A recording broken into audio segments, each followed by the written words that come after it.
Welcome to Boy Time Podcast. We're gonna get litty time, yeah. Oh, it's your Boy Time Podcast. Coming in with the slam dunk of a theme song. Hi ho ho, it's me, Gabe Newell, back at it again with a new episode of the Boy Time Podcast. And as always, I'm joined by Babby and Paul. Hello. Dave Apple here Dave Apple. from Apple Phone. This is our second podcast ever. So thanks for sticking around. Ignore the number on the title and in the thumbnail. Episode 113 or whatever. We're going by our favorite numbers. This is my favorite number. My favorite number is 114. 14 would be this one. What's your favorite one, Babby? That'll be the next episode. I'm thinking 115. 115. It's a good number. Just rolls off the tongue. Yeah. 115.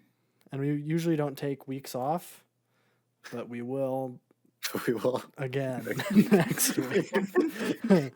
So yeah, that's fun. But anyway, We're actually posting the most content we've ever posted. It's just not podcasts. not on this channel. So Yeah, and frankly, it's all the good stuff. So Yeah. nobody cares about podcasts. Except for I you. enjoy making And I the care for them. podcasts. Yeah, I like wrapping up pop culture news with like my wrapping. boys. But without further ado, it's been 2 weeks and we have a lot to talk about. So we should just hop right in. I'm going to start off with the show news because I probably have the least amount to say about that. And then we're going to have more to say about gaming and especially music this week. But Okay. in terms of show news and little update things, The Last of Us show is officially filming. It is in production and it will have 10 episodes. Let's go. So that's pretty exciting. Good number. Huh? Good number. Good number. Each one's going to be an hour long. I think Chernobyl was pretty similar.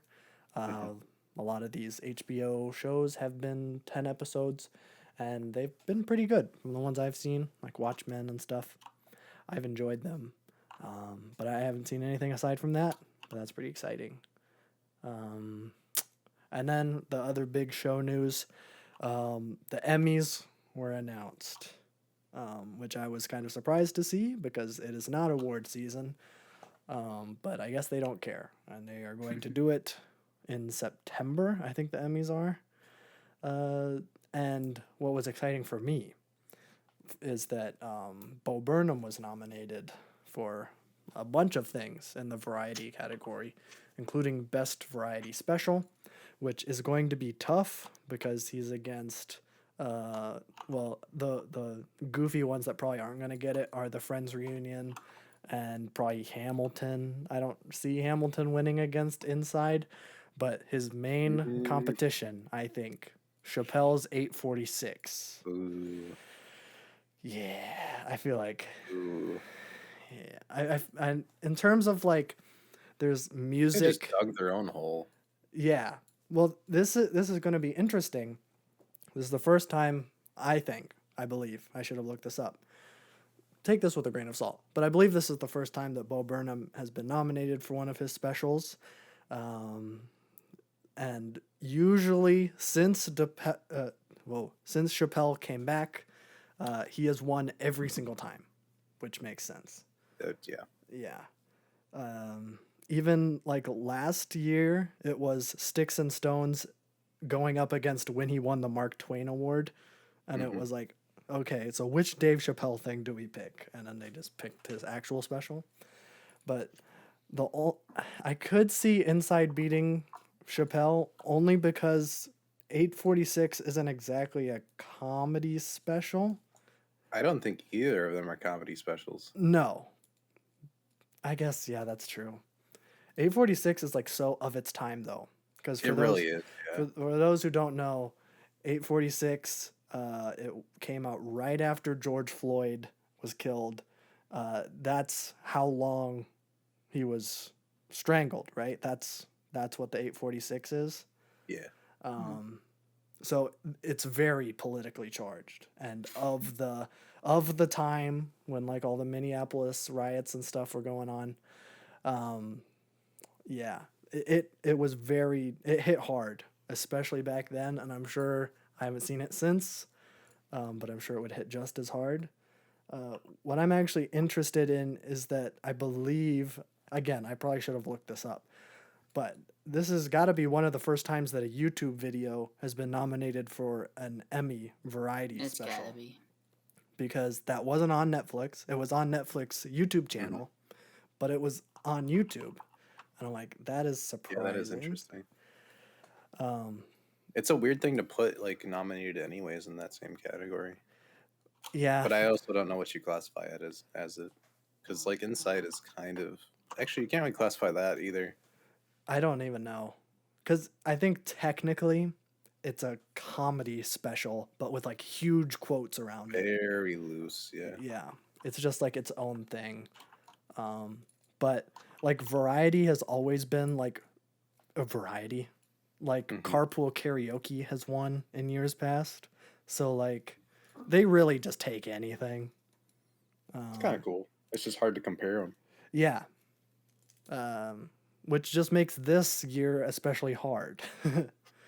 Because you got like I'm a glad it's hard in a stage. good way and not a bad way though. Right. Well, it's so diverse. Because Yeah. you got an actual stage show, Hamilton, going up against not like a politically charged kind of just like, I don't know, speech. I guess it's kind of a set, but it isn't funny really. Versus like this weird transformative, like, I don't know, comedy, Multimedia. multimedia Yeah. special thing. And they're all under the same category, and you have to pick the best one under the same, like, qualifications. And it's like, that's difficult. For me, I think Inside wins. Inside is probably one of my favorite things that I've seen this year. I'm a little bit of a flex on all of you gamers that didn't get it in theaters. I got tickets to see it next Thursday. I was super lucky. They sell it right away. They sold out like right away. I was like, the first batch he released, it was like all in college towns, and it's on June 22nd for one day only. And I'm like, dude, I would have been in the college town if it was in the fall, but I don't think like his management was just like, oh, you're popular on the internet, just go to all the places where kids are. And it's like, well, none of the kids are in the college towns right now. Because like, most of your audience is in their mid-20s, so I don't know about that. right. But I think it's just like his management team, if I were to Yeah. guess. But yeah, I was seeing like even people from like Detroit being like, why do I have to drive to Lansing? And it's like, Right. you're not doing any shows in Detroit. I'm like, yep, that's a good point. Eventually, he was like, I think this was yesterday. Yeah. Yesterday, he was like, new shows and locations have been added, and I managed to snag one when there was 4 tickets left. Nice. Yeah, I'm very excited for that. But that just goes to show that I am a very big fan of They're this. just superior. Well, not that. I'm just a big fan of Inside, and I'm willing to see it in theaters, even though I've already seen it multiple times on Netflix. But I think it's going to be cool because it is very pretty. But Yeah, that'd be fun to watch on the big screen. yeah, I hope they do a full release maybe, because I've seen like every single theater has been sold out, and Netflix needs money, so who knows. But I was going to bring up the Emmys, some more Emmy drama. I'm not sure if you guys are aware. I I wrote that the Emmys might be fucked this year, and that is for a very specific reason, because WandaVision got 23 Emmy nominations. And it was nominated for Best Drama. Mandalorian was nominated for Best Drama. As someone who liked The Mandalorian, it does not deserve to be the best drama. Also, Don Cheadle, I love ya. Let's go. I love you, Don Cheadle. He was nominated for Falcon and the Winter Soldier when I believe Anthony Mackie and Sebastian Stan were not nominated for Falcon and the Winter Soldier. Don Cheadle is in one scene. I believe he has 3 lines, and he's nominated for an Emmy for Best Supporting Mike Actor. He's King. just that good. He Mike was King. that good. You wished you could say 3 lines and get nominated for an Emmy. I do wish I could do that. But, I follow Don Cheadle on Twitter, and like after that was announced, he was just getting so much shit from people being like, Don Cheadle, why do you think you deserve the Emmy? And he's like, that's not how this works. I don't know Yeah. how I got nominated. First of all, you're talking to the main antagonist of Space Jam 2, so That's check your right. privilege. Right. He's going to send the Goon Squad after you. Yeah. It's not like Don Cheadle chose himself to be nominated for 3 lines. Like, No. But that just kind of goes to show how goofy the Emmys are this year. yeah. It's gonna be great. I think everything else, as I was looking through, nothing that we've watched has been nominated, so I didn't feel like there was any need to bring up everything else. But The I feel Crown, like mostly like a year after we catch up to everything. yeah. Well, this year was also just super slow Yeah. in terms of new TV. Like I saw, not even like Queen's Gambit. It was like, like The Crown was like, it was like 30 something. It was crazy. It's pretty typical. It is typical. I don't know what's so good about that show, but it gets nominated like that every single time it don't releases know. a season. But frankly, I could give a rip about the royal family, and I was not alive in the 70s, 80s, 90s. So Exactly. I have absolutely no nostalgia. It was like that OJ show that came out. I tried watching it, and like I had heard from like people who were alive during the OJ trial being like, "Oh, this brought me back." And I'm like, I have no nostalgic connection to the OJ trial. I'm sure it's super interesting, but I need to be in the right mood for this. So I still have not seen the OJ trial. I know David Schwimmer is in it, and he is the funny guy from Friends, so I feel like I probably should watch it, but alas, I have not. But that was all for show news. I don't think we have a Fargo discussion this week. We will next Watched time. 1 episode in 2 weeks. So. Yeah, we'll have that done next time in 2 weeks. Yep. Hopefully, I would think. But that is all that I have for show news. In terms of gaming news, got a little bit of epic gaming news. I'm a little bit late to this, but that just kind of goes to show how long it's been since we've recorded last. Oh yeah. People have been anticipating the Switch Pro and have been kind of being like, hey, the new Breath of the Wild's coming out. You got that new Pokemon game, that new Metroid game, some new stuff. And it's like, wouldn't it be nice to have a good console be able to play some like good graphically intensive games? And Nintendo said, we hear ya. We're gonna give you what you want. Here is a Nintendo Switch OLED version, which is exactly the same as the Switch with a better screen, wider and a more adjustable kickstand. It's like really focused on portability. Wide. But for the home console idiots, you stupid plebs out there that play Switches docked, you get a LAN port in the dock. Dude, yes. That is all that is different in terms I've of been asking for that. home console. I should mention that all the hardware is the exact same. It's not stronger than the regular Oh, Switch. yeah. It is exactly the same. Yeah. And I was seeing like people get excited. I'm like, I don't think you Why? guys know what this is. Literally nothing changes. If they It's kept the new. Joy-Cons the same color and you gave somebody both Switches, it would be hard to tell which one is which. Yeah. I mean, I don't know. I know OLED is the The hot screen doesn't thing. make that much of a difference when you're playing on Switch graphics. No. I mean, the colors will probably be a little bit like truer to form, but Well, I'm not sure. Like, this is a little bit of a spoiler for later, but I've been playing Skyward Sword, the HD remake. It just came out today as of us recording it. But that game is running at 60 FPS in HD which I didn't even know that the Switch could do, and it looks great. Okay. And I doubt any of these new games are going to be in 60 FPS. But man, Skyward Sword's running great. But that's all I'll say about that for now. But in other Switch news, there's a Steam Switch now. And other portable gaming Dude. consoles that you can hook up to your TV for some reason.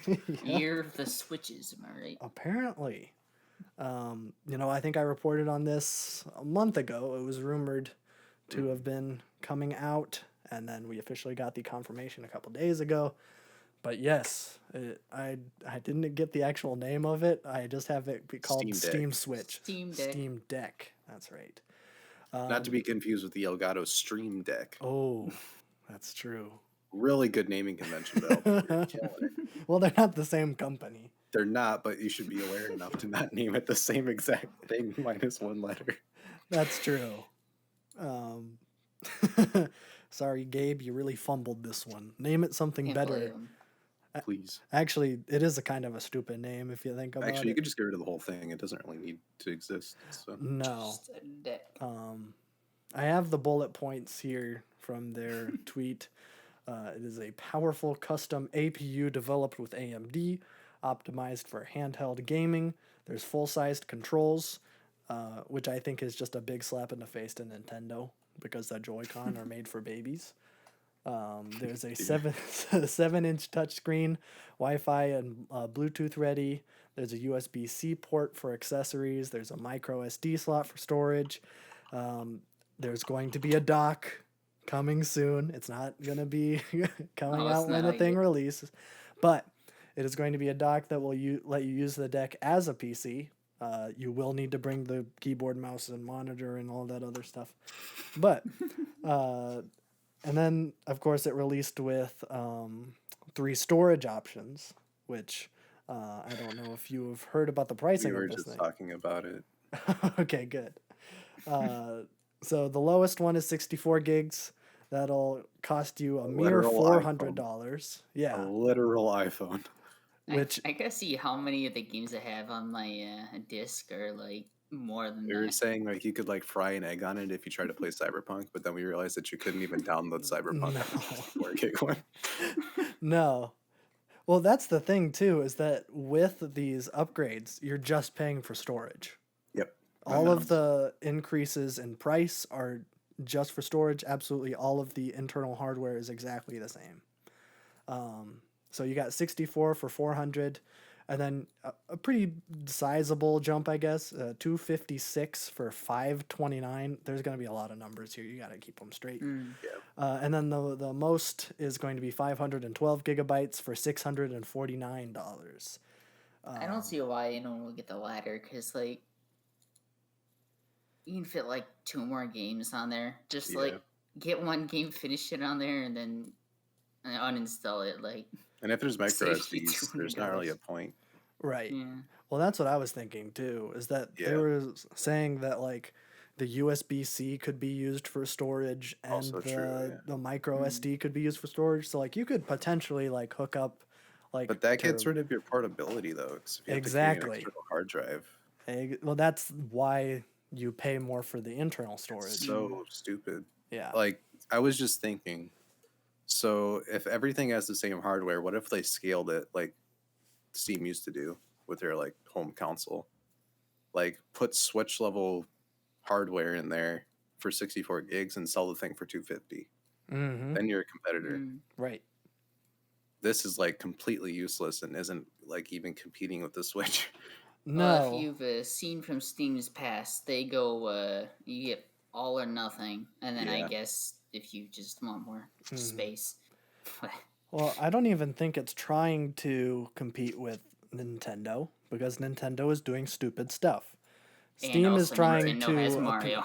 right, Steam also does stupid stuff though. but in a so- different sure. way. in a different way, yes. Nintendo has a very specific niche, and they exploit that niche, and that niche still pays for their stuff, even if it's garbage, i.e., Mhm. Skyward Sword. But Steam, Hot take. they have like this diehard PC master race kind of audience, and I think that's what this is supposed to be marketed for. Oh yeah. The PC Master Race, you're selling them a Switch. Yeah, Pretty much. It doesn't make any sense. it makes absolutely zero sense. It's like people who were never interested in like games that will bring you to a Switch, but they're interested in things like, I don't know, play the Just Cause series on the go, or I don't know, That's a other very slim margin of games. people. Yeah. I mean, there's gonna be enough that they're probably gonna make profit. So I mean, They might Well, barely make even. I don't maybe. know. when this is my news source, but I know Ooh. Jeff Keighley posted a poll of people Uh-oh. who's going to buy it on day one, who's like maybe gonna buy it eventually, and who's not interested at all. I believe it was like 19% of people. Okay, yeah, I got it pulled up. 19% First off, of what's people. this out of? How many votes? There Yeah. are around 25,000. Okay, it's pretty. It's a decent sample size. Hmm. This isn't obviously every single one of Steam's demographics. This is just general game journalism. But you got 19% saying, yes, I'm going to buy it on day one.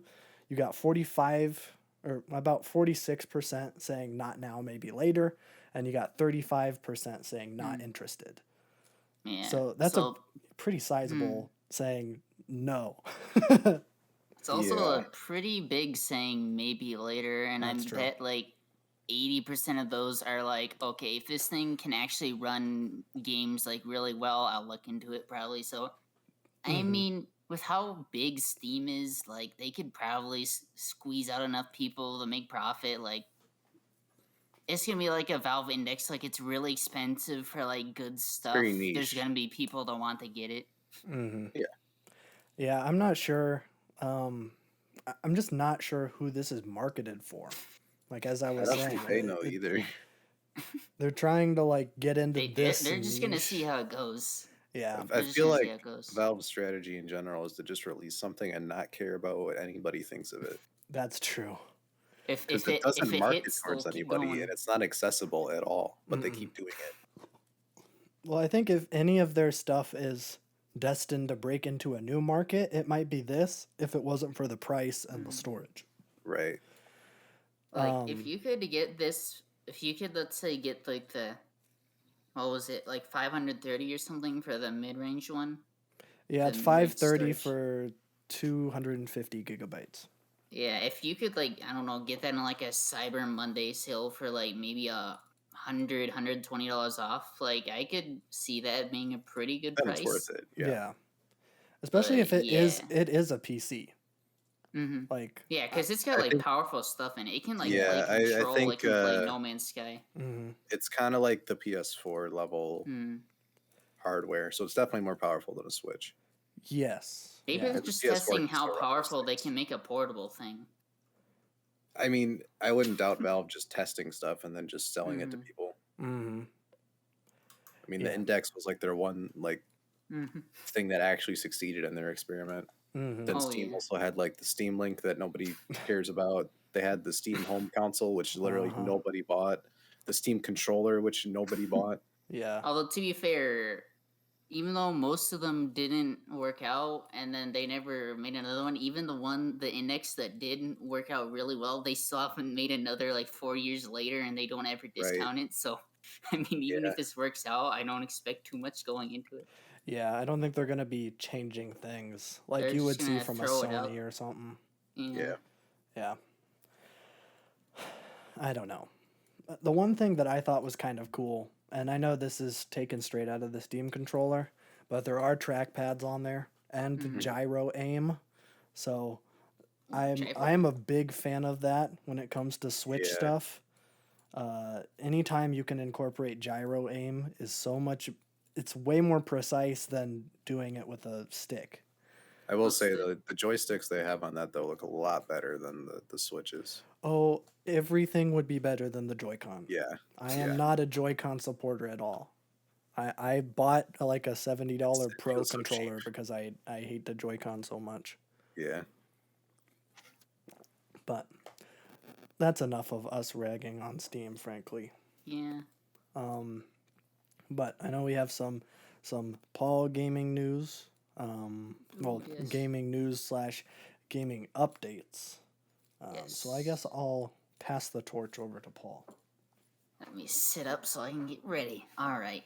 So, first thing I'll go over the second. Well, first of all, I'm just gonna kind of do a little review of a DLC account for a game.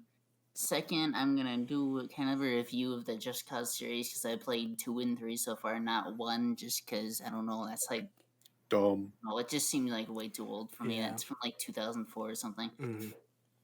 But the DLC from Total War Warhammer 2, what was it called? The Silence and the Fury came out. It's the last DLC for the third game came out, or will come out this fall, and it was the most looked forward to because it reworked the entire mechanics of one of the races in game, and they actually pulled it off, and it's actually really good. Oh, good. From what I've seen, I haven't played them exactly, but from what I've seen in the 81% positive on the Steam Store review, it's pretty good. And they've also done even more with the Elysian Men because they needed more there. But they got cool new dinosaurs in it, so I mean, I won't complain. That's epic. And yeah, the second thing, or kind of Just Cause kind of series review so far. I've just started 4, so I can't really see much about that. But Just Cause 2, that game still, even though I skipped 1 for being really old, that game still feels really old. It's from like what 2010. It's something like that, yeah. Yeah, those still feel pretty old. It feels really clunky and old, but honestly, it was pretty fun. It was incredibly repetitive after a while. You're basically just doing go to this point, hey, go kill this guy, and then you go kill the guy, and then you go do that like for 2 other factions, and then you do like a kind of territory boss thing where you conquer a territory for the guys, and then you're like, all right, let's do the 3 missions again. And you do that like what 7 times or something. Yeah. And yeah, it got really repetitive, and that kind of made the game boring, and collectibles were and I could literally not 100% like anything because all of the settlements, like all of the you know how Just Cause 3, Alex, I don't know if you played it, Babby, but the settlements, when you're like wanting to 100% them, they'll have like the like explosive can like marked on the map if you only have a few things left, or the tower or something. Well, Just Cause 2 doesn't have that, but unlike 4, they still have the like 100% settlement thing. So I'd have this one last thing left, and I would spend like a half hour looking for it, and it's this small electrical box like behind a building that I just couldn't find. And yeah, I 100% had like 3 settlements in that whole thing. Yeah. But don't even bother with that. Yeah. That sounds horrible. Just Cause 2 is fun to do, but I wouldn't. If you're 100%er, don't 100% that game. 100% Just Cause 3. Yes, that is doable. As someone who's played Just Cause 3. And I think I get like 87% with Just Cause 3 before I went on to 4. I might go back to that, but Just Cause 3, that game is actually really incredibly fun. Oh yeah, it's a good game. Like, there's only one environment, so it does kind of get boring pretty fast, but the plane and helicopter stuff is a bit more smooth, and the driving, I will say, is worse, but I got used to it. Motorcycles, I absolutely hate in 3. Did you use motorcycles in Just Cause 3? Oh no, I was always flying around. Oh, well, motorcycles, how you know how when you're turning with like cars and motorcycles, you go, if you press right, you go right, press left, you go left. Yeah. Well, in Just Cause 3, they thought it'd be a good idea.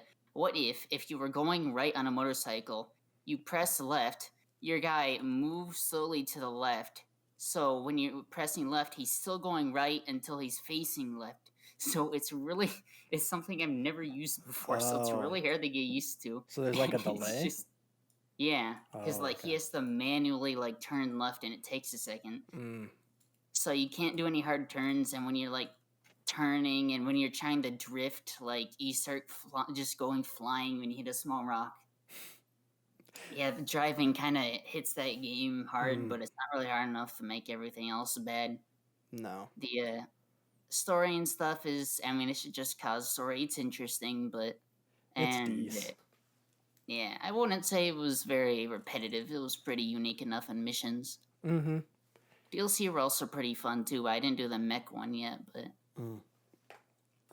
Did you get the jetpack? oh yeah, I actually got Frick that like quite a bit before I finished the game.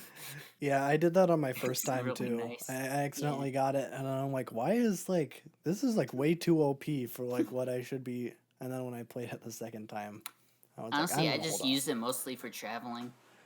That's true. Like I knew there was a jetpack ahead of time, and like, okay, if I'm gonna have to be traveling like this, I'm just gonna get the jetpack. Mm-hmm. That's true because the then, map is yeah. pretty big. Oh And yeah. you have to like cross oceans and stuff, and that's pretty difficult to do with just the wingsuit. Mhm. Yeah. But yeah, Yeah. that's probably one of my favorite games. Just Cause Yeah, 3. I'll probably go back and 100% it sometime. Might just get into Just Cause 4 a little bit. Okay. Have you Just you Cause 4 started so it? far. Yeah, how many hours am I in? Let me check. I've gotten a decent bit in, 2.9 hours. Okay. It's, I mean, it doesn't seem bad yet. Let's see. Okay. You'll have to let me know how that Yeah, goes. I haven't really gone for enough to do much with it. Although, oh frick, I had something else. Oh yeah, I do kind of like how they've refined a little bit more, kind of like the settlement conquest aspect of it. 2, it's more like 2 than it was 3, I think. I'm trying to remember here. I don't know. They made it almost more kind of not like rebellion like, but more like war conquest, kind of like as almost like a kind of mini game where you have 5 like troop things, and then this place takes 3, this place takes 2. You have to choose which one to go after, that kind of stuff. Yeah. I think that's kind of cool, but it doesn't really add much to the gameplay.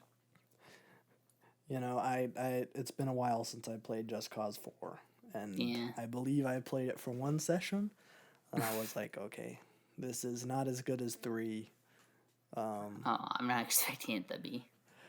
You know, I wasn't either because I've seen the negative Steam reviews. Yeah. When the game came out, I'm pretty sure it was worse Probably than horrible. mostly negative. It was like way Yeah. in the red. Overwhelmingly negative, I believe. I believe that is the correct terminology, and I was like, "Oh frick!" I was I don't know excited if for they- this game. I don't know if they've just updated it, if that was bugs or what, but it's mixed now. So I mean, Yeah, I there's believe enough it was. positives now that it's improved. I believe also it was a came bad out on release. It also came out on my birthday in 2018. That's Oh, cool. happy birthday! Nice. Happy birthday! Play Just Cause 4. But yeah, from what I saw in the reviews when I looked, it's pretty much all just, hey, it's not a bad game, but don't expect 3, otherwise you won't like it. Yes, that was my problem. And that's kind of what I'm going in thinking. So we'll see. That's probably healthy. I'll try and play it a good amount for next week's pod. Couple weeks. 2 weeks. Couple So you'll have weeks time. pod. Yeah, you'll have time. Probably finished by then. Hopefully.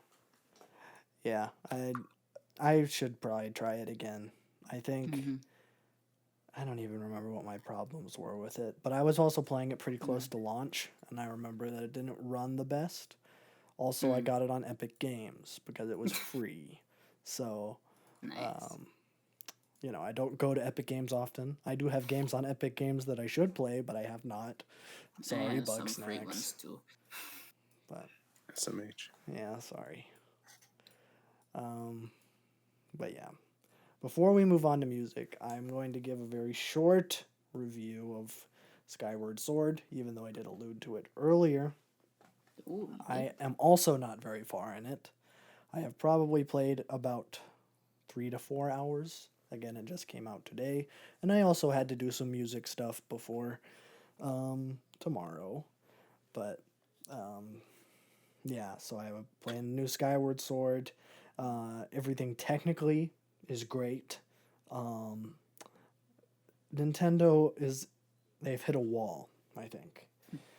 Because every time they port over a Wii game, they forget that the Wii is one of the weirdest, most gimmicky systems ever, and whenever they port something to it, they're like, don't worry, we'll let you play with button controls. And everybody's like, yes, I can't wait to play Super Mario Galaxy and button controls. And I'm like, oh, sorry. No, you're still going to have to move the controller to move the pointer because there's no way around that.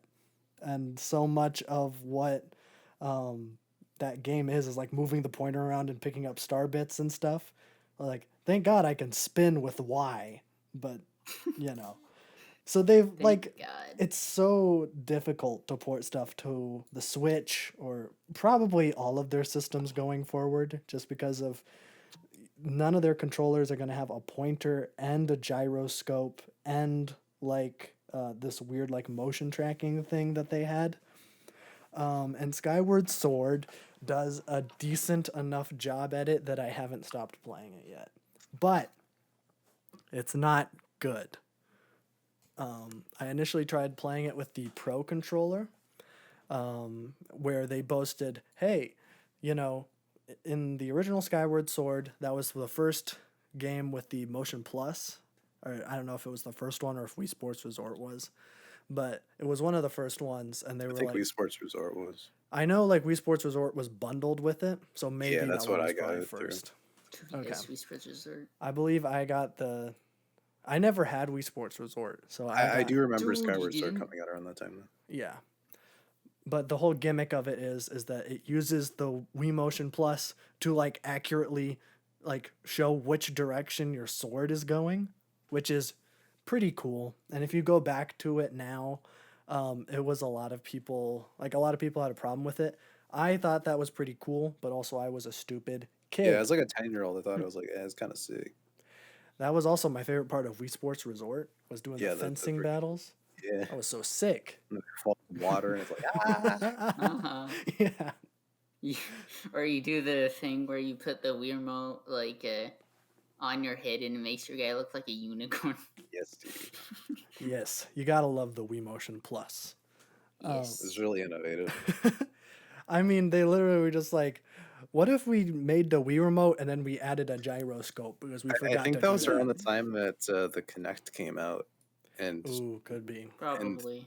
Wii was like, "Your system sucks, so we're gonna just further dig your grave and release better motion control." Well, the Kinect was not a better motion control than the Wii remote, No, it wasn't. but the they were already PlayStation down. Move Yes. was. Even though you had to literally hold like a magic wand the whole time, and there was no games for it. No, but from what I could tell, it was actually pretty accurate, and it didn't have a lot of the weird sensory stuff that the Wii remote had on it, and it was just a camera. And why that light was there is that it tracked the light, which That makes a lot of sense. yeah. So that's actually pretty cool. I think they still use that for PlayStation VR. I think they still use the PlayStation Move controllers. Same kind Yeah. of thing. Yeah. Anyways, Skyward Sword on the Switch. What was I saying? Oh yeah, they're like, do the button controls. You can now swing the sword with the right stick. And I'm like, oh, cool, because famously Skyward Sword, one of the main things that dragged it down is that you could not move the camera because you were playing it with a Wii remote. There was no second stick. You just had the nunchuck to move around with. And so I'm like, okay, swing the sword with the right stick. This game doesn't have a free moving camera. Cool. And then they're like, also, we added a free moving camera and you can use the right stick to look around. And I'm like, okay, weird. You just said that you could swing the sword with the right stick. How are they going to make this work? Good question. This is why Nintendo is the worst gaming company. Other than Valve. Other than Valve. So you play the game. I was playing it on my Pro controller, and I'm like, this is awesome. I'm, moving the camera around, and then the moment you pick up a sword, it is like, to move the camera around now, hold the L button, and now you can move the camera. And I'm like, oh, okay. Also, you can't move the camera while you're sprinting. That was never addressed, but that is something that I found in my time. So the controls are really wonky, and so I'm like, frick it. Also, this is a side note, but some of the game's aspects also just come from you moving the sword around, not even swinging, just like pointing it in different ways. So to swing the sword, you have to go in the way that you want to like wind up, and then you flick to the other side to swing the sword. I'm like, oh, that is too wonky. I'm gonna have to like swing my thumb like left and right really fast if I want to do a lot of hits. So I'm like, you know what? Frick it. I'll use the G-Dang Joy-Con. So I use the Joy-Con, and apparently it's the same. From what I remember, it is the same controls as before, except now the right stick, now that you don't have to swing the sword with it, is actually the camera. And I'm like, okay, cool. And that actually works better than it does on the Pro controller because, you don't have to hold L to do that. But you still can't play the game like a normal human. No, you cannot. And you're using Joy-Con motion controls instead of the pretty accurate Wii Motion Plus. Yeah. So as you're playing with the Joy-Con, the Y button is just set to centering the thing because it gets messed up so often that, and like some of the like bosses and stuff, because the gimmick was you can choose which way to hit your sword. Some of the bosses will like block like 90-degree angles, so you can only hit from a diagonal like down up thing, and it's like it's so hard to pull that off when the controls get messed up every single time you swing because the gyroscope goes, whoa, this is too fast, and then it just gets messed up, and there's no pointer, and you can't like calibrate it. You just have to press Y, and then that'll center it. So that is extremely frustrating, which is misleading because I read a review from, I don't remember who it was from, but I read it the night before, and it was like, button controls actually work pretty well. You'll get used to aiming the camera like that. And I didn't, but I, didn't play the whole game like that because the moment I saw how you swing the sword with the button controls, I'm like, frick it, doing Joy-Con. And then they're like, then the motion controls feel pretty close to a Wii Motion Plus. And when I saw that, I was like, oh, really? Because this I've got to see. And then it was not like that at all. And then, technical issues aside, it is still Skyward Sword. It has one of the longest openings, I think, of any Zelda game. And it's all unskippable cutscenes, except now you can make the dialogue go like 50% faster, which is nice. But you can make the dialogue go faster, but you still have to watch the character animations in regular speed, so it doesn't even matter. You gotta make these complicated. Well, like I saw that and I'm like, oh, frick, really? I can just like make the dialogue go faster and make the cutscenes go by super fast? Because that's all, like the first hour and a half of Skyward Sword is a lot of cutscenes and then just like the game holding your hand. Which, compare that to Breath of the Wild, and it is an absolute night and day difference. They literally don't tell you what to do in that game. They're just like, go to these points, do it. And I'm like, okay, I will do that. Just do it. That's why that's one of my favorite games ever, is because there's absolutely no hand-holding, and I love it. I can see why some people are turned off by that, i.e. Babjab. But Babjab is also a stupid idiot. Don't tell him I said that. Oh, I'm gonna tell him. I got receipts. He said it. I'm gonna tell him. I'm just kidding. Babjab, if you're watching this podcast, which I know you are, you're very intelligent and nice. Babjab can 1v1 you in any game. That's true. Yeah, but will he win? Yes. Mm-hmm. What? He will always win. He would never beat me in Duck Game. Okay. Oh, I don't know, man. Yeah. That would be a That'd be a fight, conflict of the century. fight of the He century. hasn't played that game. Still. Still. So, I No, he plays a lot more Smash than I did, so maybe. Oh, okay. Oh. I would like to 1v1 Bab Jab Yeah. and Smash. My brain just like explodes whenever I play a platformer or a fighting game. We should And Smash play is a that. platformer and a fighting game. Exactly. Plus, all the characters are like not good. So Oh, like Isabelle and stuff. Like Yeah. Pikachu. Well, my main is Link, and that he is always ranked as like a D or like an F or like a. they're more fun to play than like the good characters. Well, he's I like- like fishing people with villagers. Yeah, I don't have Minecraft Steve, but from what I can tell, he would be an absolute hellfuck to play. It seems Yeah, I like the would imagine. worst. So, anyways, just a quick wrap up of Skyward Sword stuff. It's fine. The game, man, I think I remember having positive memories of Skyward Sword. It was the first Zelda game I played. I think Breath of the Wild just absolutely ruins every other Zelda game for me now. Because it's like, We why were can't... also young, so Yeah. But I'm just used to having that freedom in a Zelda game. Just being like, you can do anything. And you can, there's so much experimentation and cool stuff you can do in Breath of the Wild. And then you play any of the older games and they're like, do this at this time. And then you have to go here and then do this. And then you got a stupid fairy telling you what to do all the G-dang time. Hey. It's too much. Because you either got a fairy in Ocarina of Time, you got a fairy in freaking Majora's Mask, you got the freaking Twilight chick in Twilight Princess, you got the boat in Wind Waker, you got the freaking sword in Skyward Sword, and then in Breath of the Wild, you got nothing, baby. They finally learned after like 20 That years. freaking boat. Oh yeah, the boat is a bitch. Don't tell him I said that though. Because Oh, I I'm got gonna tell him. 1v1 that boat in any game. We have so Swear to much God.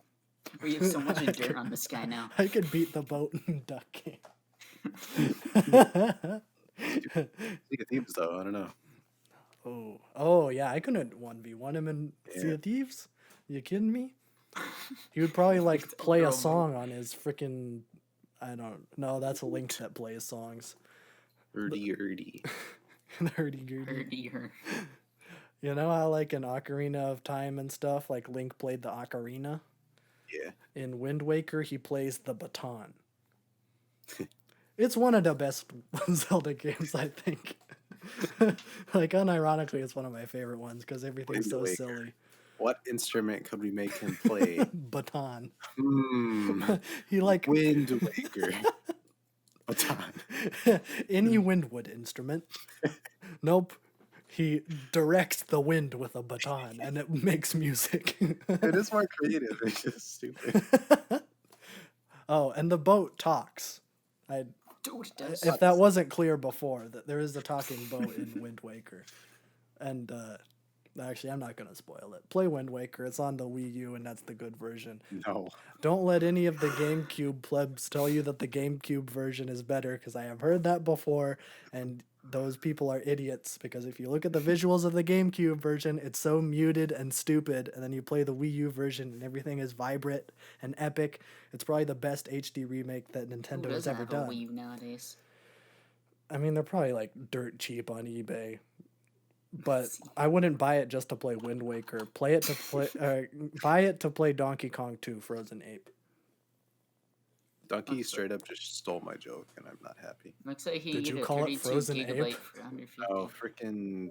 Me and Paul were talking about what games you would play on the stream or the Steam Deck, and I said Nekopara Catboy is like the only game I play on that. He stole your joke. Good old Donko coming out of nowhere. Just because you live right by me doesn't mean you can steal my jokes. He probably has you wiretapped. The amount of times does. that he's stolen our jokes Yeah. is unreal. You know, even though You should just tweet to him, hey, you keep stealing my jokes, can you please stop? 1v1 me and freaking Sea of Thieves. I will chain shot you, idiot. 1v1 my boys with your boys. Let's do this. I think we would. Actually, I don't know. I feel like we're pretty comparable. All the games Donkey are good at are the games I'm bad at. Yeah, he's like great at fighting games and like. Yeah. Oh And no, we- he's good we- at platformers too. Yeah, never- we're like complete opposites. I'm very similar to Donkey, in except Sea I'm of not Thieves, that good we at never fighting did games. PvP. True. I don't know if The only PvP we did was stop killing us, please. have a Sea of Thieves day. Have a Sea of Thieves day. So yeah, a little bit of a tangent for Skyward Sword, but we have music news. I don't know. I probably have less to talk about than Babby. So I'm just gonna go through all of them, and then the ones that you. okay, because I assumed that you're going to talk about some of the things that Yeah, I'm going to talk about. I would think I would go over every single one except for one. Yeah, I don't think you're talking about Just go John ham, Mayer. man. No. Yes, I will talk about that later, but I'll let you Okay. go first. I don't remember. uh, See, this is why you gotta So- take notes. well, I just don't remember what I talked about last podcast. Oh, right. I know what I have to talk about. I just don't know what we covered. We talked about Tyler the Creator for a long time. Okay. Did we talk about Lucy? I feel like we did on the podcast. We talked. I believe that was like either the day before, like the day after you listened to it.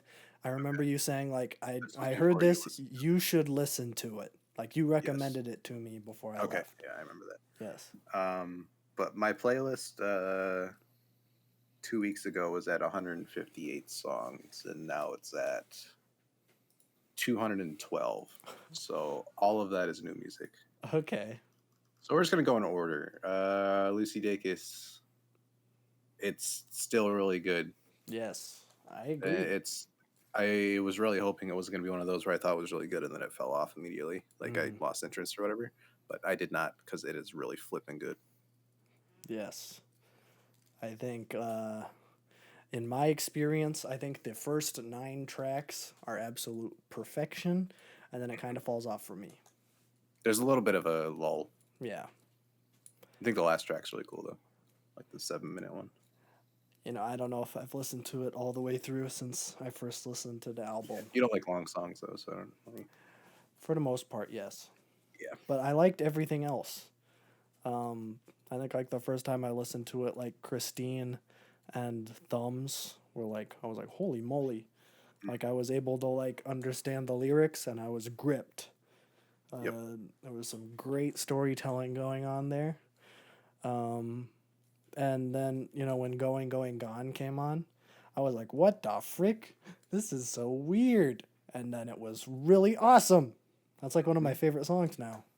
The auto-tune song that I hadn't. Yeah. out of Cartwheel I nowhere. can't get over still. You don't like Cartwheel? No, it's like amazing. Oh, no, I love Cartwheel too. They like came out of left field. Wait, I'm sorry. I did a stupid.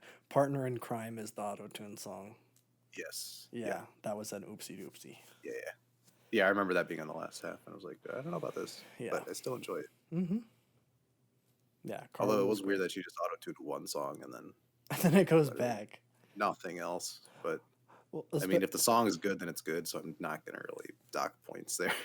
well, it's weird, like placed too, because Going, Going, Gone Yeah. is that acoustic one where it's like that group Yeah. of people, and then Brando is another acoustic one.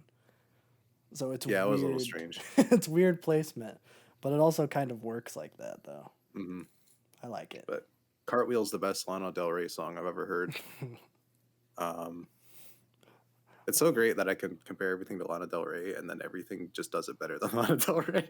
You know, I haven't listened to any Lana Del Rey. It's kind of like Taylor Swift if Taylor Swift was like more like it's more spacey Oh, okay. and authentic, because Taylor Swift just kind of yoinked it. Yeehaw. But She's yeah, an it's outlaw. still pretty good. Yeah. She has a tiny desk, which is amazing. Lucy Dacus? Yeah. Oh. She went to her old high school and like went in one of the rooms and did a tiny desk. Oh, frick. Is that like recent? Yeah, yesterday I think. Oh, frick. I need to see that. Yeah, I saw it pop up yesterday morning. I'm like, oh boy, and that's a good one. NPR Tiny Desk is always. Oh, Great. yeah. They got So- great stuff. So Big Red Machine I talked about last podcast, announcing that their album was coming out in August, and I thought one Taylor Swift song was coming out, or the one with the feature, but they Yeah. released a 3-pack. Oh, okay. I saw So that. you got, yeah. Yeah. So I got a lot more than I was expecting. The Taylor Swift song is really good, even though it is literally a Taylor Swift song. Hmm. It's something like they took it off of like Evermore or something and made it sound like completely different instrumental wise. But it's Yeah. actually still pretty good. I still enjoy it. Ghost of Cincinnati is pretty sick. Latter Days is also pretty sick. This thing's gearing up to be pretty good, I would think. Like it's 3 for 3. I would say the Taylor Swift song is probably the best out of them. It just Okay. seemed the most cleaned up. Mhm. Aaron Dessner's got a cool voice, but I mean, I'm a Bon Iver stan, so I need Justin Vernon to have like the main lead in a couple of these. I feel like he's been taking the back seat like Did he these not? last couple of years. He had backing vocals in all of them, Oh, and then he did kind of a little bit of a duet thing on Latter Days, I think. what a coward. Yeah, I mean, he has like kind of that falsetto though, so he just does a lot of background vocals and it fits. That's But true. it's I been 2 years since the last Bon Iver album, and I'm kind of dying to just hear him on a song. Does he always do that falsetto stuff? Not always. Because I really liked his thing. His lower register is really good. Yeah, what's that Taylor Swift song? I think it's Evermore actually. Well, there's Evermore, but then there's the one on Folklore. Oh, Exile. Exile. I love his voice on that. Yeah, It's so good. yeah, he can do both, and Mm-hmm. his falsetto is really nice too. It's gotten a lot better over the years. But when he goes into the lower register, it's like not expected anymore, so it's really good. Oh yeah, I love it. I like when they have the range like that. Mm-hmm. But I don't know when he's gonna do. He's one of those Childish Gambino type guys, where he's like, I'm not giving you any expectations. I will release something when I'm ready to. Okay. So it's kind of just whenever. I like Could that be a better, 5-year though. gap or a 2-year gap. Yeah, I like that. But yeah, Big Red Machine in August, I believe. That's gonna be pretty good. Mm-hmm. I also like that there's a printing or like an agency that's like right by me that I almost applied for that do all of the cover art for everything Bon Iver. So Oh, why didn't you apply there? I already had a job. Oh, It's still on the radar though. So got you. years down the line or whatever. Mm-hmm. But they do tons of stuff for that. So That'd be cool. I know people that are kind of in that area, so it's just kind of cool. Mm-hmm. What's next? Backwash. This is the issue is I have a lot of albums and a lot of them are really good, so I need to like talk about them and not just bring them up. That's okay. Go off king. Backwash she's I think she's from Zambia or Okay. Zambia, and she's like immigrated to Canada, and she makes like black metal rap music. Okay. It is something. It's kind of like Clipping, like their horror like albums, like David Diggs and stuff, Mm-hmm. but it's more industrial and not as like glitchy. But she produces all of it, raps, does all of it, and it's really interesting. And I like that I had a learning curve. I don't get learning curves much anymore. Right. But a lot of the albums recently have actually given me a learning curve, which is fantastic. Mm-hmm. It's been stagnant for a little bit. But like really, really like interesting lyrics and everything.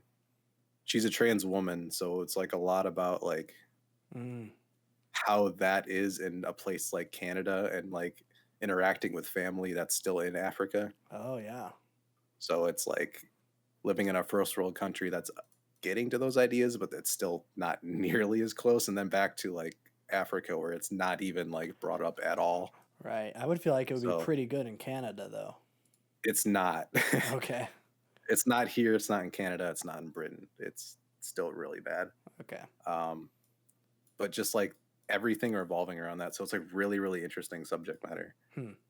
And like the whole like, because it is kind of like a Clipping album in the horror thing where it's kind of spooky. Yeah.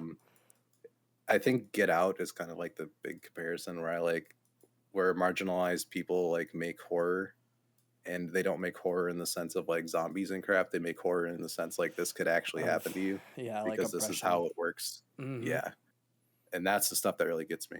Right. So hearing that in album form too is like really interesting, and you learn a lot from it. So Yeah. pretty sick. Definitely a learning curve. Some of the songs are definitely more hip hop, and then some of them are like straight black metal songs almost, Oh. which I'm warming up to. So it's not like the biggest learning curve, but it took me a while. Yeah. It's like when you know you're gonna like something, but you don't like it yet, so you got to keep listening to it. I don't know if I've ever had anything like that. It like grips me enough where I'm like, I need to keep Oh. digging into this. Okay. Or there's like a couple songs where I'm like, I can see myself really growing into this, Mm-hmm. and then it comes. Okay.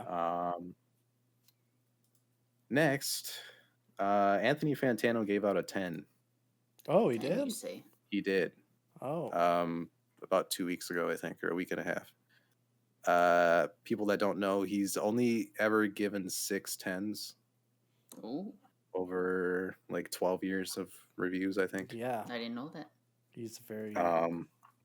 Yeah. So when a 10 comes out, everybody kind of stops doing like what they're doing. Yeah, that's a big deal. Yeah.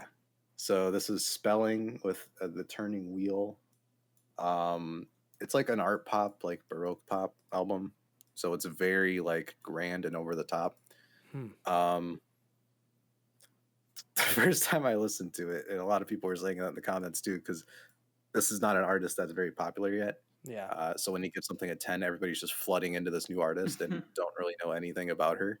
Mm-hmm. So it's kind of just opening the floodgates. It sounded like a Disney princess like musical Oh. with like really, really insane production. Her voice, she does the thing where she's just over the top all the time. Mm. Just like Nice. unnecessary falsettos and just going all over the ranges for no reason. Okay. Like literally something out of Frozen. Nice. But like the thing that got me at first is just how good the production is. This is like perfection Mm-hmm. in production standpoint. Like every single instrument comes in when it needs to, and there's like it surprises you, but it also just makes complete sense. So just everything just clicks.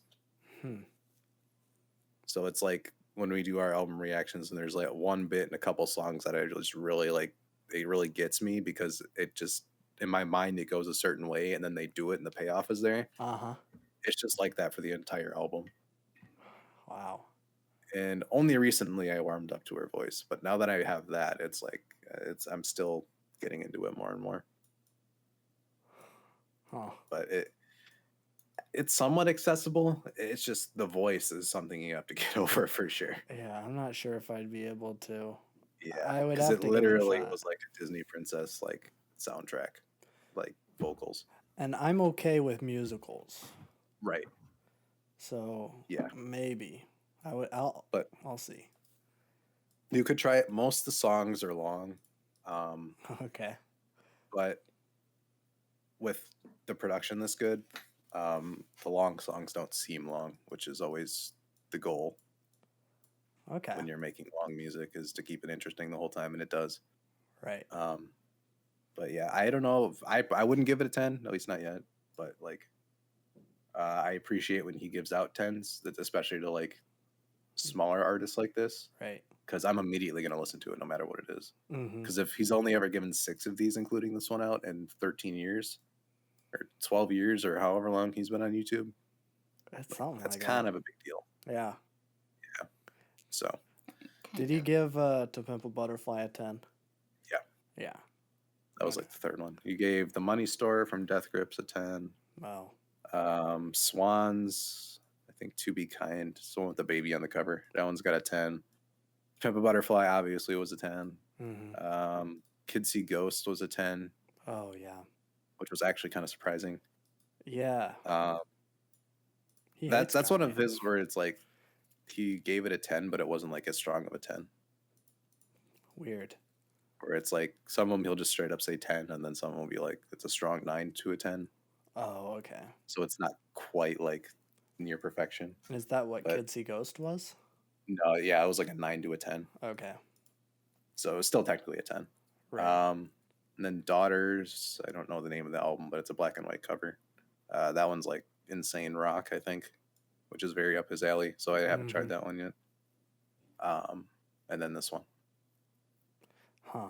So the only like straight 10 out of 10s though are Death Grips, To Pimp a Butterfly, and this one. So this one he was really solidified. Really? Yeah. Okay.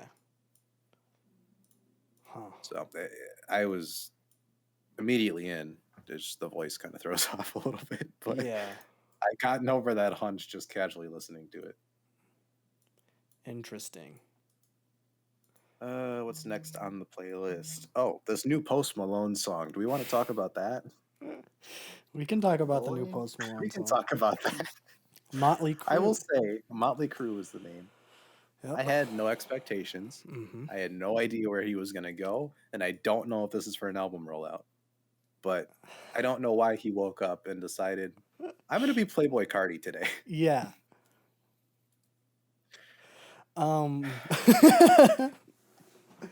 So I'll kind of break this down from my perspective. Yeah, I'm I'm the- interested to hear what you have to say. I'm the resident Post Malone stan of the group. I think it dropped. It dropped while I was on vacation. I think. Mhm. Was that in between Friday, like last Friday? I think. Yes. So I was up at Oregon.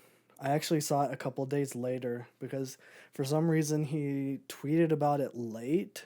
He tweeted Yeah, about I it like noticed that. 3 days ago or something.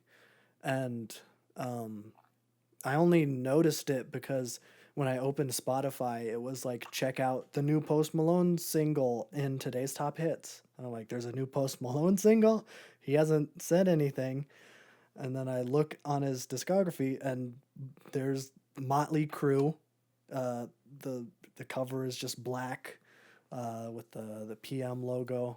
Let me pull up the thing. I don't know if there's... It's Yeah, like a just little a- MP3 yeah, player. it just says Post Malone Motley Crue.mp3. So it's super bare bones. And you listen to it, yeah.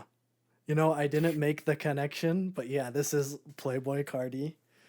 For some reason, he The decided, dude has a very unique voice, and he just thought, let me not what do if I that don't and do just it? impersonate someone that's already doing it better than me. Yeah. This is the exact opposite direction I expected. Because, you know, we got Hollywood's Bleeding, probably like the most poppy, not probably, it's the most poppy It's Post Malone album ever. Not a lot of like substance to it. It's pretty light and fluffy for him, I guess. I mean, I don't know. I really It liked was it a lot in the more day. mainstream than Beer Bongs. Yes. Even though I think Beer Bongs was probably better critically received than Yes. Hollywood's Bleeding, but Hollywood's Overall, Bleeding it was more is. popular. He got more radio hits and plays. Yes. I mean, you got a G-Dang Ozzy Osbourne, Travis Scott song on there. Right. So I And was they played that expecting... on the radio. Yeah. So obviously, you know, he's been hinting. Well, he hasn't. Honestly, I hadn't heard him talk about dropping any new music. Usually, like, he's been doing like some concerts and stuff, and he's been saying like, "Hey, I'm working on new stuff. Don't worry, it's coming." I believe maybe a couple weeks ago he said that this new album is what's going to bring the world together. And I'm like, okay, Watch out for Post, this. we're gonna do another pop album. Fine. Yep. That's what's gonna happen. And then Motley Crue comes out, and it's a trap Playboy Cardi song where he is doing this weird voice where he's like, which is weird. It's actually pretty prevalent in trap, but like he does it so weird. Yeah. It's not natural at all. No, I don't hate it. I know he's been doing this more. So it didn't come completely out of left field. Yeah. He's been experimenting with different vocal styles and different performances. I don't know what's causing it, because he's like, he's not super prolific in like doing interviews and stuff, and frankly I don't watch a lot of them when he does. But you got Hollywood's Bleeding, and then like right after that he does a Nirvana benefit where he's doing Cobain vocals. It was great. It was great. And then in terms of features, like big features he was in, haven't listened to the DJ Khaled one, so don't call me out on that. He was in the Tommy Lee Tyla Yahweh song, which he's doing Beer Bong's vocals. He was in a Juice World remix where he's doing Stony vocals.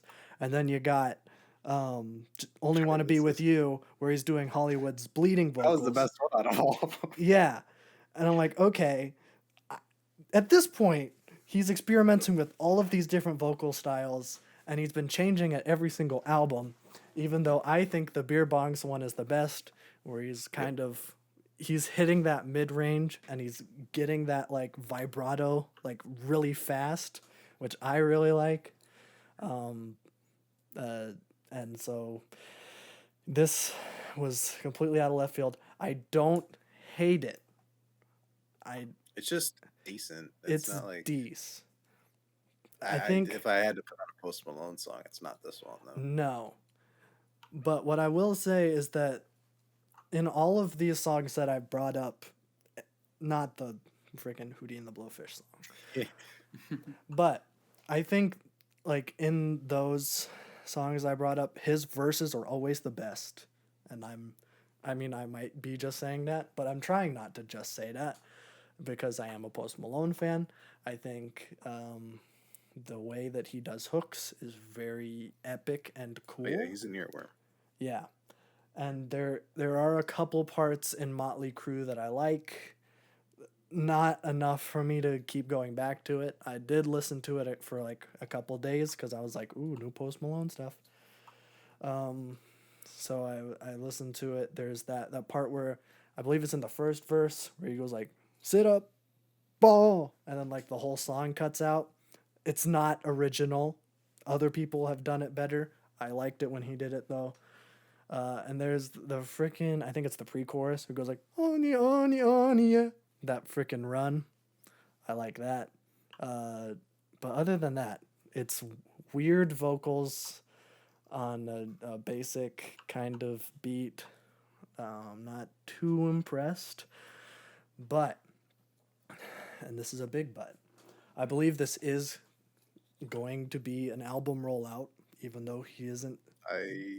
This is why. This is why. You go on his store, and I'm not sure what this means. There's a countdown on his store for next Friday. Oh. Okay. Probably a pre-order and track list then. That's what I'm thinking. Well, I haven't seen anyone else cover this. But I went on his store because he posted he's like, hey, get the new Motley Crue merch. And there's like a bunch of like racing stuff because the music video is Lyrical Lemonade, right? That's what it's called. Yeah, it almost looks like Beer Bongs too, if I can put out an early speculation. I think whatever it is, it's going to be all over the place. Yeah, it's the yellow and black again, and he's being like kind of trendy. Yeah. Well, we'll see. The only reason why I'm not like a 100% convinced that that countdown on the store, it's for a Friday, 100%. I haven't seen any other musical outlets talk about it.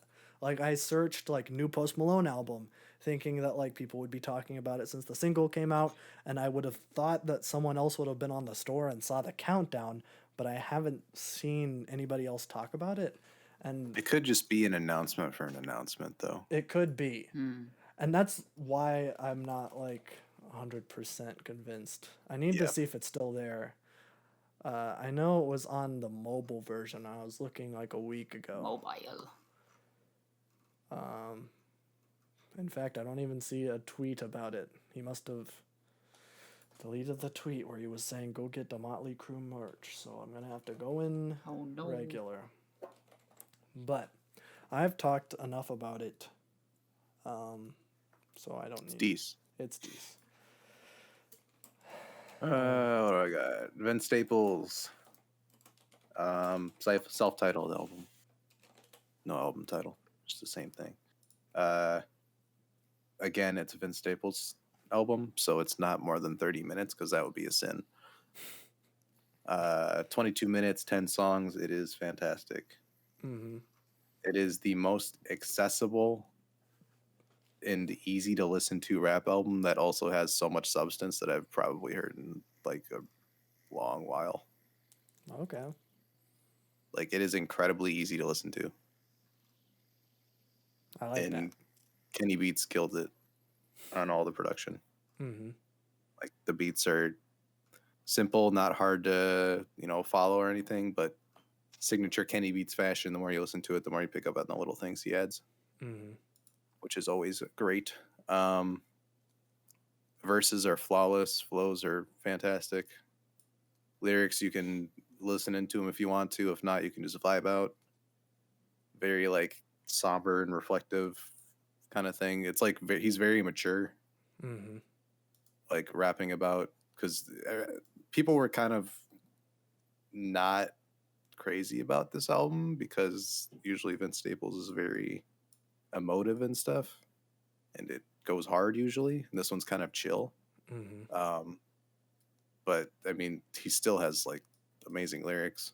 It's just very mature lyrics about where he grew up and how he navigates life and how he can't shake fans' hands without getting super paranoid that someone's gonna like try to do something or anything. Mm-hmm. So it's all that kind of stuff, which is it's very well written. That's real. So yeah, this is definitely S tier rap albums of this year. Another one. Don't know my rankings. Another one. They keep coming. Okay.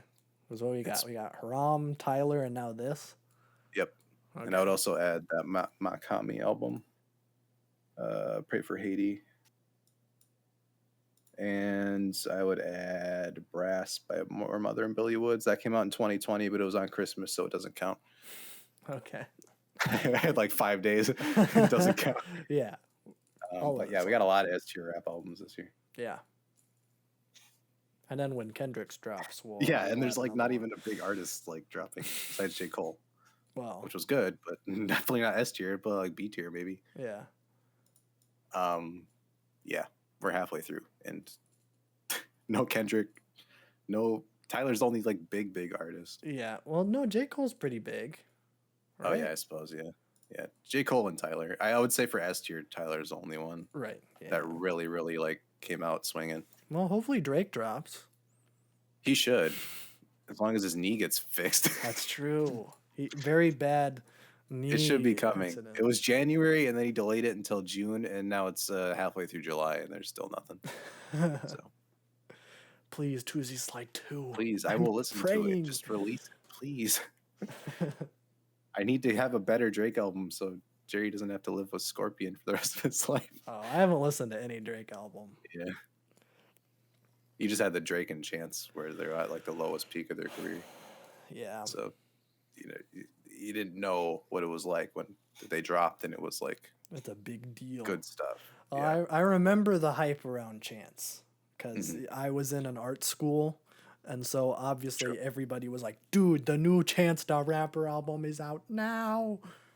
And then it was like one day. And then everybody Minutes stopped before talking disaster. about it. It was just, it flopped so hard. Yeah. Well, he does love his wife, and you can't really take He that away does. from him. You can never take that away from him. No. Well, A couple anyways. more. Couple more. God, there's been so much. Sufjan Stevens, Oh yeah, we were gonna talk This- about this. this man, this living legend.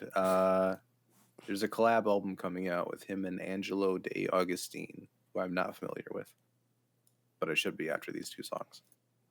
He released 2 singles, Reach Out and Olympus. That album's coming out end of September, I think. Mm-hmm. Didn't know these existed until they popped up on my YouTube recommended like Oh, a day really? after. I don't know why it didn't show up on Spotify or anything. They've been weird. Yeah, but like he released the Ascension last year, which is cool. It was a very electronic album. Played a lot with synths and stuff, which is cool. And then he did like the 2.5 hour ambient like record this year. Oh, It's like 5 mini albums full of like ambient music, which is cool again, but you know, not the good. right. Not But Carrie and Lowell. this is the good. Okay. This is S tier. This is like Carrie and Lowell like equivalent. Frick, dude. Like this is incredible. And the best part is I don't have the draining emotional void that Carrie and Lowell is, so I could actually listen to it. Yeah, that is nice. Yeah. But it's one of those songs that where it starts really good, or Reach Out, I should say, because there's two of them. It's one of those where it starts really good and it just gets better all the way until it ends. Well, you gotta love that. Yeah, they're perfection, and it makes me want to listen to his older stuff. Well, we added it, 'Cause right? This is a return to form. Yeah, we added it, so Okay. it'll happen. Yes, I would like to listen to more of his stuff also. Yeah, I also yeah. like folk, and Carrie and Lowell was pretty G-dang epic, Pretty cheating good. even Yeah, though this stuff I still is don't get it. incredible. Yeah, Yeah, you still don't get it. well, I am still disabled, and Babby still likes to make fun of me when I am a disabled person. I would just like to call that out right now. Wow, I can't believe you, baby. Yeah. I'm sorry. I'll Everybody try not to be flame him in ableist. the comments. Anyways, what's next? Billie Eilish, NDA. Wait, she Um, dropped? Ooh, She dropped a song. The album Oh. comes out this Friday. No, wait, Oh. no, the 30th. Sorry, she delayed it 1 week. Oh, I think. Okay. Yeah, the 30th that comes out. NDA is pretty decent. It sounds like from the last album, except not as good. Hmm. Phineas killed the production though, as usual. Yeah. It just it felt like there's gonna be energy there, and then there wasn't energy, so it was just kind of awkward. But I don't Okay. hate it. Album is probably gonna be pretty decent, but people are already saying like it's not gonna be as good as the last one. Which Wait. honestly, I don't know if I was expecting it to be. Yeah. That one had a very clear like sonic direction, and this one's all over the place. Yeah, those singles that have come out so far have been drastically Vastly different. Yeah. Yeah. Creep 2 came out. Oh, it did? Yeah. I would like to listen to Creep too. So apparently nobody knew about this except for me, because when it dropped, everybody was surprised. I talked about this like 3 months ago when it came out. Yeah. For like the fashion show or whatever. I'm like, can you release this on Spotify, please? I thought he was never gonna do it, and he did it. So it's a 9-minute long creep. Yes. Basically slowed and reverbed, except slowed and reverbed a lot more than slow and reverb. Okay. It is mixed really bad. And overall, like if you want to be technical, it's a really bad song. But Okay. I like You're it. not selling it good at all. No, I don't want to set any precedent to say that the song is good Okay. because it's a joke. What? I'm pretty sure it's a joke. Come on. Creep is a serious song. Well, it felt like what Tom was doing was playing around with different like experimental ideas, Mm-hmm. and kind of had this half-baked creep idea, and then they got approached by some fashion show, and he's like, "Yeah, sure, I'll put this little creep remix that I've done in for it, because it's like a Paris fashion show, so you can be as avant-garde and weird as you want to be, and they don't care." Uh-huh. So that's what he did. So I think this song does a really good job of like setting a certain like tone and mood, because it is literally creepy. Oh. So they achieved that, which the first one doesn't have. No, it's a rock Um, song. Yeah, Yeah. this one is really like it's demented, it's tortured, it's distorted. I really like it. See, that sounds better than Creep. I like it more than regular creep, and that's a really hot take. Okay. But I don't really like the regular creep that much. I Some people do, some people don't. It's kind of whatever. think Um, I've heard like some really good covers of it, but I'm not a huge Yeah, fan exactly. of the Radiohead version. Yeah. Yeah. And they don't like the song either. So Tom's probably like, okay, I'm gonna just completely ruin this song, but also try some new stuff. And then he released it for the fashion show, and then people probably wanted it to come out. And then he's like, whatever. I'll just do it. And then yeah. people were like, what does this mean? What is Like, this? what is this? Because it is 9 minutes and it feels like a joke. But Huh. I don't know. The guitar is really cool when it's slowed down and it's like that finger pluck guitar and it's like mixed really. They put the mic really close to it. So you get like that real twang to it, which is cool. And then Yeah. the synths come in at about like 3 minutes and they're like really loud in the mix. And then it distorts the vocals because of how loud it is and how it interferes, Mm-hmm. which is kind of cool. It's really cool as an idea and a concept. It's not something you're just going to put on and listen to. Okay. So from like a reviewer standpoint, I watched Fantano's video on it and he didn't like it, which is obvious because if you're a music reviewer, this is not good music. No. Like it doesn't do anything that it's trying to do well except be a literal creepy, demented song. Okay. But it's still pretty cool. Well, that kind of like, as you're describing it, as someone who has not heard the track, it almost sounds like everything I want out of a Creep cover, where it's like you want, like, that's what's kind of lacking out of the Radiohead version for me is that feeling, because it's a rock song. Not trying to bash it. I mean, it's good songwriting, but it's it doesn't fit right. 90s rock song. Yeah. But like if you add on those like elements that you're talking about, it has the potential to be great. Like I've heard like choirs sing it, and even though that's not like, not the best and not the most you can do with it, it does convey different emotions than, like a grungy rock song from the 90s can. Right. And that's I think this is really like, I don't want to get into it too seriously because it could very well just be Tom like literally throwing something at a fashion show that he had half baked and called it a day and then released it on streaming. That's a goof. But I feel like this is what he really, if they were to release Creep now, Tom York as an individual, this is what it would sound like. Yeah. It would be distorted and drawn out and like dark and demented and weird because that's what his solo stuff is. It's not rock at all. It's pure electronic, like experimental stuff. Yeah. But yeah, I actually enjoy it. A lot of people don't, but I think it's just because people didn't get like the whole fashion show thing where it was kind of just thrown at them. And then it is kind of weird that he just released it on a whim for no reason. But yeah, it's pretty cool. Good concept and stuff. Okay. But I'll let you do John Mayer. I just want to bring up the new Dissect podcast. Oh, is there a new Dissect? They're done with Yeezus. They're done with Yeezus. There's a new show, technically. There's been a lot of those. They're like the UK, the Decode UK version of it. There's a Decode one, and Keynotes is the new one. Oh, okay. So they're using Spotify's new feature that we talked about off camera a couple of days ago, where you can play a full audio clip or song, and then it'll go back to the podcast. So he goes over like a theme in music, and then he creates like a 4-song playlist to talk about it, and like he'll talk about why it happens and how it happens, and then he'll play the song for you with full context. That sounds really good. So it's really cool. I think there's 3 episodes out now. There is a whole one dedicated to Radiohead because he got to talk about Radiohead, and he's been wanting to do that forever.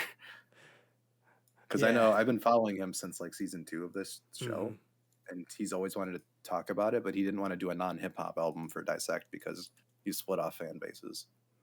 But now with this format, he can kind of perfectly go into it. Has he? But I guess Lauryn Hill's kind of.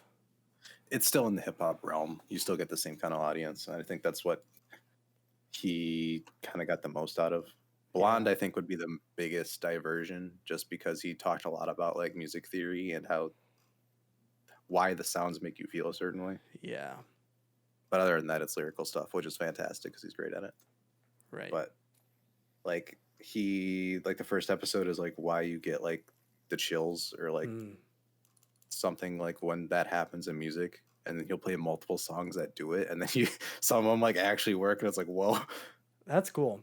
Yeah, and then he did a whole Radiohead one, which was cool. There's stuff in there that I didn't know. And then the one he did this week was like songs revolving around death, which was really cool. So he talks about Carrie and Lowell and gives full context. So if you want to know about I should that, listen to and that. completely ruin the album for yourself, you can do that. Yeah. Also talks about David Bowie's Black Star, which is fantastic. Oh, Yeah, okay. that episode is really good. Hurt, Johnny Cash, and then a Kanye song with Paul McCartney was the other one. So Oh yeah, dang, I forget about that song. yeah, Every it's a time I really hear good about song. it, it's like Paul McCartney made a song with Kanye. Yes. Oh yeah, they did. He's made multiple with Kanye, I think. It's so weird to me. It is, but it's really good. Yeah. So I think the third episode's probably my favorite, Okay. just because I knew most of the songs and the way he talked about them and explained it was really cool. Yeah, I need to But- check that out. Yeah, it's a really interesting one. Okay. I Yeah. like it because like you can literally play the song. So That is cool. We were That's- talking about doing that for Yeah. our reaction stuff, but yeah, yeah. that's why I stopped doing reactions like in the first place. Or like I didn't like want to do reviews, I guess, because I didn't have to break down every single second of the music because we're literally listening to it together and then I can break it down with context. Mm-hmm. So it's a lot easier to explain the music when you can literally just play it for an audience and Right. then talk about it. Well, and I think doing it with someone is different. Right. I think both of us have done different reviews and reaction series solo. I mean, I started and then stopped doing a Star Wars It one. burns you out quickly. Yeah. And I had like full intentions to keep that going, but it's just like having someone else to have deadlines and like being like, I need to get this done for X, or I need to, it makes it easier to perform with someone than performing by yourself. Yeah, I am very much enjoying our music show, and I'm glad that it is. It's a lot better than well. solo reacting. Yeah, having a good time. But yeah. That's all I have. Okay. So a lot of recommendations, a podcast recommendation. Okay. It's been kind of insane. Tis a lot. I have one more thing. John Mayer. I have a John Mayer album. I Starting with the side. well, I don't think. Listen, I probably went into this with the lowest of expectations. I was not expecting Continuum 2, because that would Okay. be absolutely stupid of me to. Yeah, that would be. Especially after the single came out. And the single came out. It was I think that was probably the most disappointed I've been. And like what absolutely took the wind out of the sails of this album for me is when he released that single EP thing, and it was one new song and 3 songs that have like been out already for over 2 years. All of them had been. And I was like, okay. When I first saw that, I was first thinking, okay, he just wanted to put it on the EP to boost the stream numbers because, those already have numbers on them from being released as singles. Makes sense. And then he put them all on the album, which I don't know the behind the scenes. If this was the record label being like, hey, put these on, it will make our record look more impressive if you put these really asshole singles on here. But No small method. yeah, Sunflower on Hollywood's Bleeding, cough, cough. Soundtrack. Yeah. But times 3, because New Light, I guess I Just Feel Like, and Carry Me Away, all singles released before, are on this album.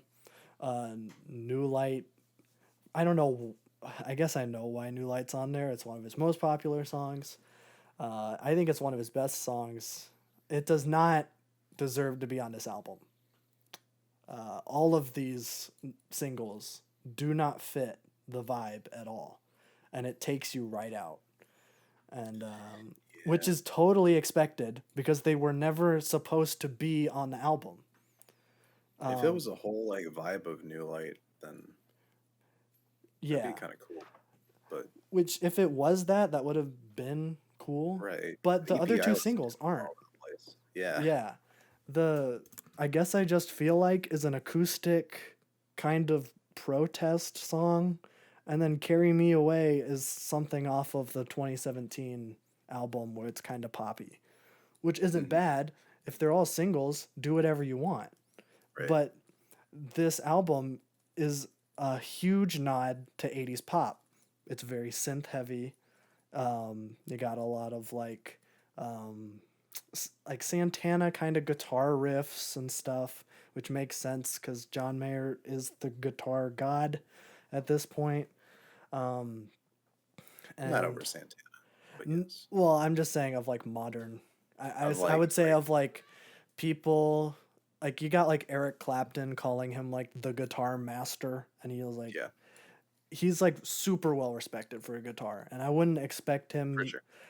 um, you know, and this is like super disappointing for me because I've liked all of his albums up to this point.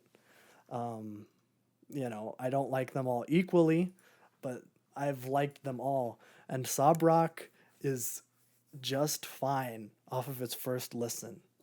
And I guess full disclosure that I didn't listen to it again today, which I guess kind of goes to show how I feel about Yeah, it. If I like super loved it, I would have fit it in my schedule today, but alas, I did not. There are some songs on here that I really like Wild Blue was the one that I was calling the Fleetwood Mac song forever. Uh, and that song didn't disappoint. It wasn't the best. I don't know. I think you can hear how disappointed I am in my voice right now because Yeah. that was the song I was most anticipating. I was like, oh frick. I don't know if it's wrong that I completely expected this or not. Well, I this is the thing is that I was going in with the lowest standards, and I was Yeah, like, the new songs are going to be fine. I'm not into 80s pop really. I went through the 80s pop phase when I was in middle school and high school. I know the hits, and I know the general vibe it's going to be getting off of. And I've liked when John Mayer does genre crossover stuff. Like his country stuff is some of my favorite stuff he's done. When usually he is the soft rock, kind of soft pop, not soft rock. But he is that guy in like the 2000s and stuff, and just taking that U-turn doing country, which should have failed, didn't at all. mhm, So when I heard he was making an 80s album, I was like, okay, I'm not going to judge it immediately because he's done this before and it worked out. I, I honestly, I don't remember a single song that I listened to, which is probably one of the worst things an album can do yeah, is be forgettable. Um, I know Shot in the Dark was the one that he released the video for at the same time of the album. I have not seen the video, but also I did have a pretty well, I wasn't busy, but I wanted to get enough hours in Skyward Sword to do a review, and I also had to listen to some albums for our retrospective video that we're recording tomorrow. But I probably should have listened to it again, but I did get one listen in, and I don't know. Maybe I'll have some more thoughts on it. I probably will continue to listen to it because I do remember liking some of the new songs, but off of one listen, I have a hard time picking those out just on the names because they all sound and are titled similarly. Um, you know, I'm having a hard time kind of collecting my words, but I think you get it. it is extraordinarily okay. Yes, that is how I would describe it. In the John Mayer tier list of all of his albums, I think I'd put it at the bottom of how I would rate them all. So far, that might change, but Everybody has a falling off point too. yeah. And out I of wasn't this, the what, biggest 20 fan of years. his 2017 one. Yeah. The Search for Everything. It has a couple good songs. I think that this one and Sob Rock are pretty G-dang similar. Because although I think The Search for Everything is more fleshed out because of the issue of the 4 singles, or 3 singles, I guess, being out before.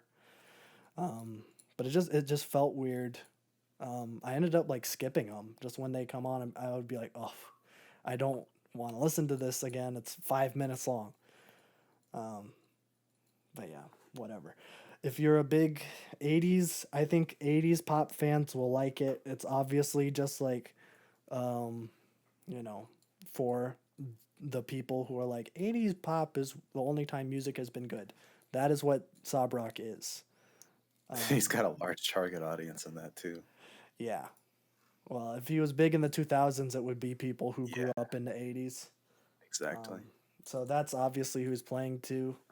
I don't know if he really has a general music following. Like, I don't think he's big, like, music critics being like, I'm a diehard John Mayer fan. No, I think he had his one or two like really, really good critically acclaimed ones, and then Yeah. I think Continuum is his best one. Yep. But I don't know. He went out in the woods. He said the N-word and called Jessica Simpson sex dynamite. And then he hasn't been the same since. It changed him. It did. But whatever. You know, some people maintain their artistry through age. Some people kind of have some hits and misses. You're seeing it with Eminem. mhm, Then on the other side, you had like David Bowie making masterpieces all the way until his deathbed. So yeah. It's just disappointing to see, I guess. This is, well, I was gonna listen to it, but I knew what it was gonna sound like. It was gonna be 80s pop, and I knew it's John Mayer, so I'm like, I should just not. you know, if I had come on here and given it like a solid review, then, you know, maybe that would give you incentive. And I maybe would have, but But honestly, it's not for us, which Yeah, no. sucks because Yeah. his like Continuum is full of protest songs against Bush, and it's timeless. And I don't know if I need a protest song from John Mayer right now. True. Like, he is the absolute last person I need advice on literally anything from. Yeah, that is true. I don't think, and this is getting a little bit into, you know, his past and my thoughts on it. Honestly, of stuff I've seen nowadays, he is pretty open about, you know, the early 2010s and when that stuff was happening, and how he's changed from it. He's not, in my eyes, he's not like a Chris Brown who just absolutely not. continues to beat people, and nobody seems to call him out for it. Of what I've seen, John Mayer is not saying the N-word, but also we can't know. He isn't like being like that super attention-y kind of like celebrity. He's like, because Right. when he was in the 2000s, it was like he was a Kardashian or something, and he was like dating celebrities. He was, and he was he a was the tabloid kind of guy, you know. Yeah. He doesn't appear to be that, and like No, I don't think canceling people is, it's not like, oh, we said the N word in like 2007. yeah, But like, it's how they act afterwards and how they like bounce back. And he hasn't gotten in anybody's way or anything. no, And he's kind of stayed quiet when he needs to, and doesn't try to push the envelope like a lot of people do to try to make up for stuff. mm-hmm. It's like, I was an idiot, Yep. fixed it, here we are. Well, I think some of it too is, you know, after that he moved to Wyoming, and that's when the country albums come out, because he was like, I'm gonna go out into the middle of nowhere, listen to a bunch of like Dylan and folk music, and then make that. And I think a lot of like he still lives there. He just goes to LA to like record and then Yeah. like do stuff, but he spends most of his time in the middle of nowhere, Wyoming. And that does wonders. Like that getting out of does. LA is kind of the blueprint for a lot of these people Yeah. because the culture there is just so incredibly horrible. Mm. Yeah. Watch Barry if you haven't seen Barry. That's real life. That's one of the most accurate representations. It's of really LA. accurate to like what that entire kind of industry is. Yeah. But I mean, even like Kanye was literally on the verge of like multiple mental breakdowns and like had to be like taken to the hospital multiple times before he moved to Wyoming. Right. Not saying that Kanye's better now. I'm just saying that he's on an upswing. He's different in a good way? Yes. Question mark?